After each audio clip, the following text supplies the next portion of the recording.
الرحمن الرحیم۔ علم ذاتی اور علم عطائی کسے کہتے ہیں؟ علم ذاتی وہ علم جو اپنی ذات سے بغیر کسی کی عطا کے ہو، وہ علم جو اپنی ذات سے بغیر کسی کی عطا کے ہو، اسے علم ذاتی کہتے ہیں۔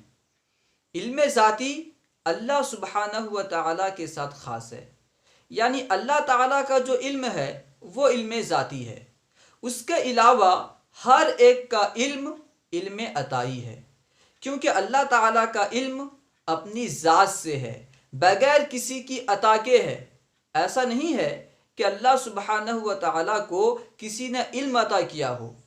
اللہ تعالیٰ کا علم اپنی ذات سے ہے، بغیر کسی کی عطا کے ہے، تو اللہ تعالیٰ کا علم علم ذاتی ہے۔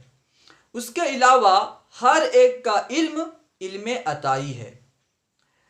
علم عطائی وہ علم جو اللہ سبحانہ و تعالیٰ کے عطا کرنے سے ہو، ٹھیک ہے۔ علم ذاتی وہ علم جو اپنی ذات سے بغیر کسی کی عطا کے ہو، اسے کہتے ہیں علم ذاتی۔ اور علم عطائی وہ علم جو اللہ سبحانہ و تعالیٰ کے عطا کرنے سے ہو۔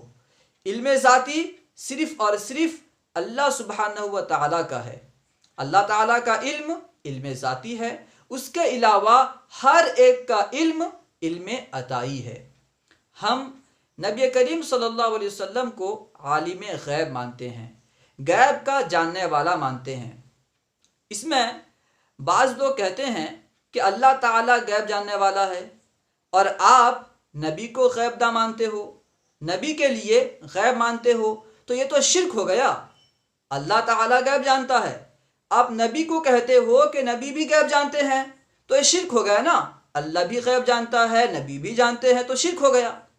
دراصل شرک تب ہوتا جب کہ ہم نبی کے لیے بھی علم ذاتی مانتے۔ ہمارا ہرگز یہ عقیدہ نہیں ہے کہ نبی کا جو علم ہے وہ اپنی ذات سے ہے، اللہ کے عطا کے بغیر ہے۔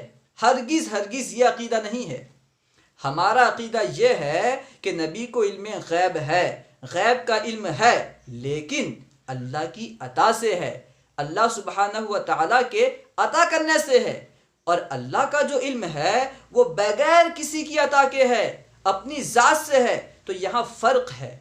اللہ کا علم علم ذاتی ہے، نبی کا علم علم عطائی ہے۔ جب فرق ہے تو پھر شرک کیسا؟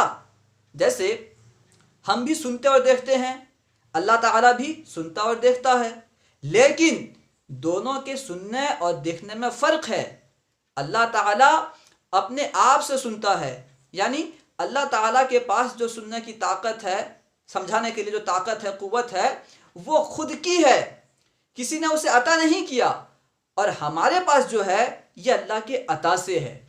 جس طرح یہاں شرک نہیں، اسی طرح علم غیب کے معاملے میں بھی شرک نہیں ہے، کیونکہ اللہ کا علم علم ذاتی ہے، نبی کا علم علم عطائی ہے، تو شرک نہیں ہے۔ امید ہے کہ آپ کو پوری بات سمجھ میں آ گئی ہوگی۔ السلام علیکم ورحمۃ اللہ وبرکاتہ۔